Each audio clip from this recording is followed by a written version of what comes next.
Russian troops announced the capture of Krasny Liman. Although Ukraine has not confirmed this, the result is basically such. According to reports, Russian troops stormed the last stronghold of Ukrainian forces in Krasny Liman, only to discover an unexpected situation. Apart from the bodies of foreign mercenaries and Ukrainian soldiers lying scattered here and there, not a single surviving Ukrainian soldier was found. Earlier, Russian troops revealed that Ukraine still had approximately 5,000 soldiers, putting up a last-ditch resistance in the final stronghold.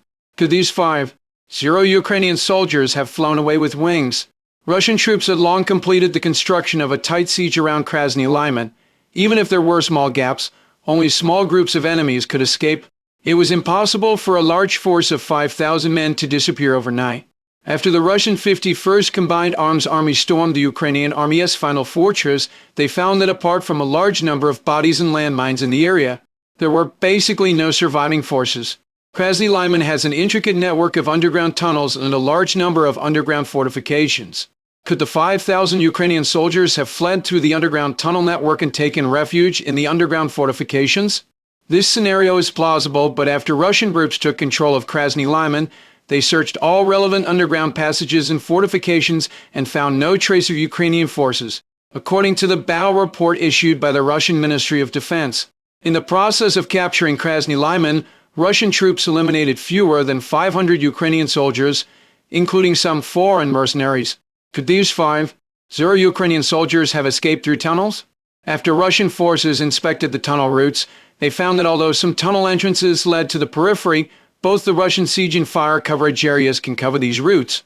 Ukrainian forces did not have the conditions for a large minor-scale evacuation. During this period, news emerged that a Ukrainian women's suicide battalion launched a counterattack but was hit by Russian troops. This indicates that the Ukrainian resistance was not as fierce as expected. Judging from the current situation, the so-called news of 5,000 besieged Ukrainian soldiers should be inaccurate. Ukraine still refuses to admit that its forces in Krasny Liman have been completely annihilated, claiming they are still resisting. However, the situation disclosed by Russian troops shows that the Ukrainian resistance is indeed mediocre and basically cannot cause much trouble to Russian forces. The first possibility is that the claim of 5,000 Ukrainian soldiers was deliberately released information by Ukraine. In reality, these troops do not exist, or they have long been split into small groups and scattered across various locations in Krasny Liman to fight independently. Against the backdrop of Russian troops storming the Ukrainian stronghold in Krasny Liman, the remaining Ukrainian forces can only conduct guerrilla warfare, continuing to consume Russian troops in this way and delaying Russian control over the entire city of Krasny Liman. Of course, if this is the case, it will not pose a significant threat to Russian forces. The second scenario is that the so-called 5,000 Ukrainian soldiers were merely a number in reality. They never existed. Only a few hundred Ukrainian soldiers fought to the end.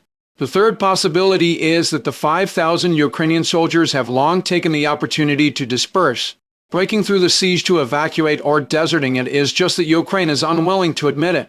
Regardless of which scenario is true, the situation is favorable for Russia. Currently, Russian troops have taken control of Krasny Liman. In the next step, they can use Krasny Liman as a foothold to launch fierce attacks on other Ukrainian fortress cities until they gain control of the entire Donbass region.